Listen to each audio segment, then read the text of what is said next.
अस्सलाम वालेकुम। उम्मीद है आप सब खैरियत से होंगे। आज का जो हमारा टॉपिक है वो है स्ट्रेंथ ऑफ अ सॉल्यूशन। बहुत ही इम्पोर्टेंट टॉपिक है।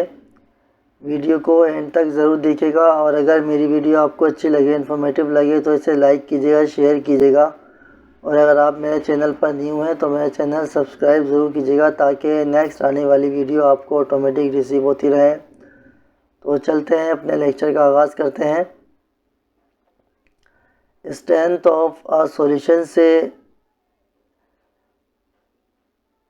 अच्छा, यहाँ पे बात हो रही है सॉल्यूशन की। सॉल्यूशन की जो स्ट्रेंथ है या उसको हम कंसंट्रेशन भी कह सकते हैं, उसका मतलब क्या है? उसका मतलब ये है कि सॉल्यूट का मास या वॉल्यूम जो मौजूद हो ऐसे सॉल्वेंट या सॉल्यूशन में जिसमें हमें सॉल्वेंट की मिकदार या सॉल्यूशन की मिकदार पता हो। अच्छा, यहाँ पे सॉल्यूट की जो है वॉल्यूम की बात हो रही है और मास की भी बात हो रही है। इट मीन्स कि सॉल्यूट जो है वो सॉलिड भी हो सकता है और वॉल्यूम भी हो सकता है, यानी कि लिक्विड भी हो सकता है। तो स्ट्रेंथ ऑफ सॉल्यूशन क्या हुई? सॉल्यूट के मास या वॉल्यूम जो कि मौजूद हो किसके अंदर, सॉल्वेंट या सॉल्यूशन में। अब हमारे पास क्या है कि कुछ मेथड है जिसके ज़रिए हम स्ट्रेंथ ऑफ अ सॉल्यूशन को फाइंड आउट कर सकते हैं या एक्सप्रेस कर सकते हैं।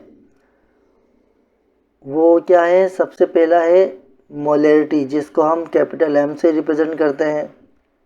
सेकंड है मोलैलिटी जिसको हम स्मॉल एम से रिप्रेजेंट करते हैं। और थर्ड है मोल फ्रैक्शन जिसको हम एक्स से रिप्रेजेंट करते हैं। वैसे तो दो और भी हैं, इसकी यूनिट्स जो हैं वो फोर्थ है परसेंटेज और फिफ्थ है नॉर्मेलिटी। वो हम डिस्कस नहीं करेंगे।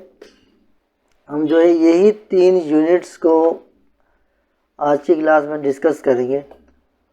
तो सबसे पहला हमारा क्या है? मोलैरिटी। हम मोलैरिटी की तरफ बढ़ते हैं कि मोलैरिटी क्या है और इसको अगर हम कैलकुलेट करना चाहें तो इसका फार्मूला क्या होगा।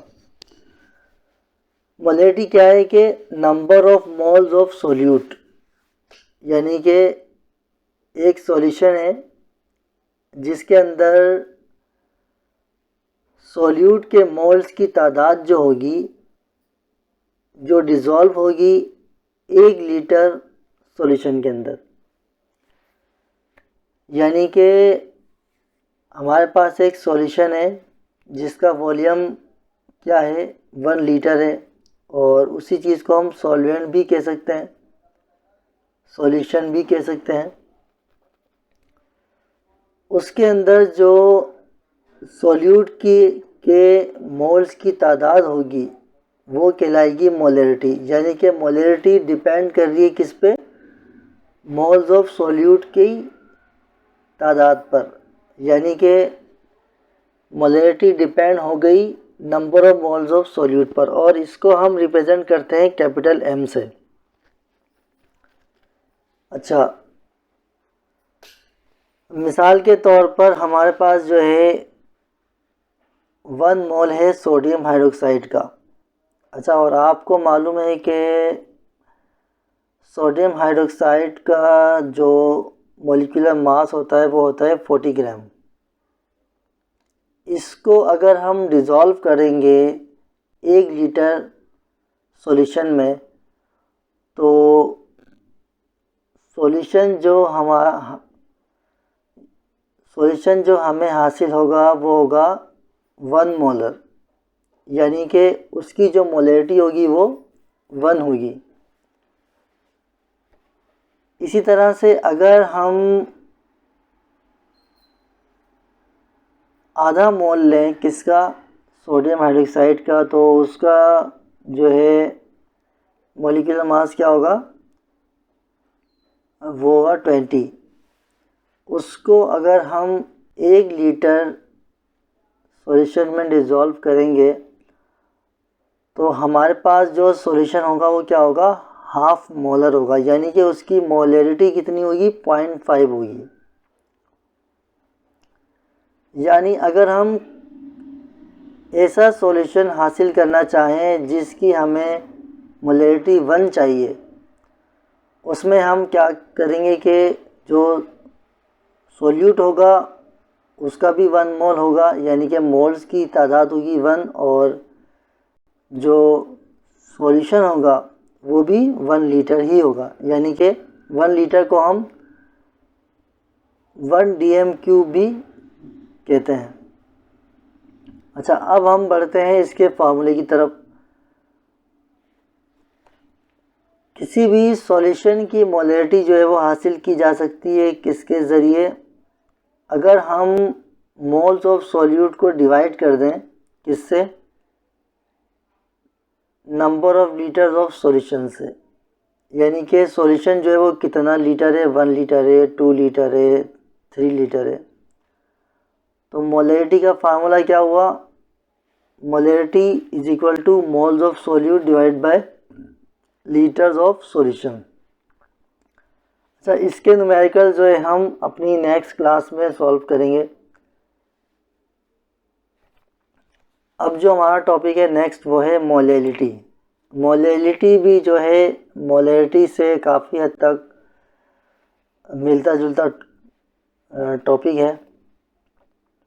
अच्छा, मोलैलिटी क्या होती है, इसमें भी जो है number of moles of solute की जो मिकदार होगी वही मोलैलिटी कहलाएगी, लेकिन यहाँ पर सॉल्वेंट जो लिया जाएगा वो केजी में लिया जाएगा, यानी कि सॉलिड होगा।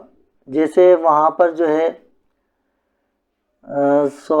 वहाँ पे जो सॉल्यूशन था वो क्या था, लिक्विड था, लीटर में जो हम कैलकुलेट करते हैं, और यहाँ पे जो सॉल्वेंट है वो हम ले रहे हैं ग्राम में, पर 1000 ग्राम ऑफ सॉल्वेंट। तो यहाँ भी यही है कि मोलैलिटी किस पर डिपेंड कर रही है, number of moles of solute पर, जो पर केजी यानी कि पर 1000 ग्राम ऑफ सॉल्वेंट में डिज़ोल्व हो रहे हैं। अच्छा, इसको हम स्मॉल m से रिप्रेजेंट करते हैं, और मोलैलिटी का जो फार्मूला है, किसी भी सॉल्यूशन की मोलैलिटी जो है वो हासिल की जा सकती है कैसे, मोलैलिटी का फार्मूला है moles of solute divide by grams of solvent, यानी कि सॉल्वेंट का जो मास है वो कितना है। मोल्स ऑफ सॉल्यूट को जब हम सॉल्वेंट के मास से डिवाइड करेंगे तो हमारे पास हासिल होगी मोलैलिटी। अब जो हमारा नेक्स्ट टॉपिक है वो है मोल फ्रैक्शन। मोल फ्रैक्शन क्या है, अब आपको पता है कि किसी भी सॉल्यूशन के अंदर डिफरेंट कंपोनेंट होते हैं, तो उसी से रिलेटेड ये टॉपिक है हमारा कि मोल फ्रैक्शन क्या होता है। किसी भी कंपोनेंट का जो मोल फ्रैक्शन है सॉल्यूशन के अंदर वो क्या है, number of moles of solute, sorry number of moles of component, यानी कि उस कंपोनेंट के जो मोल्स की तादाद है वो कितनी है, उसको अगर हम डिवाइड कर देंगे उन टोटल नंबर ऑफ मोल्स से जो कि पूरा एक सॉल्यूशन बना रहे, उस चीज़ को हम कहेंगे क्या, मोल्स ऑफ कंपोनेंट। यानी एक सॉल्यूशन है, उसके अंदर एक कंपोनेंट है, उसका हमें मोल फ्रैक्शन मालूम करना है, तो वो क्या होगा, उस कंपोनेंट के मोल्स की जो तादाद होगी उसको हम सिंपल डिवाइड कर देंगे टोटल नंबर ऑफ मोल्स से, जो कि सॉल्यूशन यानी कि जो कि पूरे सॉल्यूशन के मोल्स की तादाद है।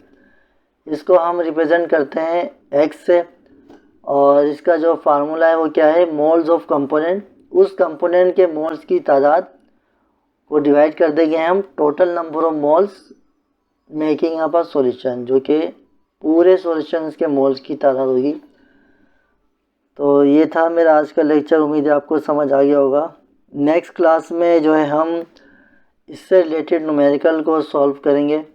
बहुत ही इम्पोर्टेंट न्यूमेरिकल्स है, एग्जामिनेशन पॉइंट ऑफ व्यू से ये बहुत इम्पोर्टेंट है, तो क्लास को मिस मत कीजिएगा। जब तक के लिए मुझे इजाज़त दीजिएगा, अपना ख्याल रखिएगा और मुझे अपनी दुआओं में याद रखिएगा। अल्लाह हाफिज़।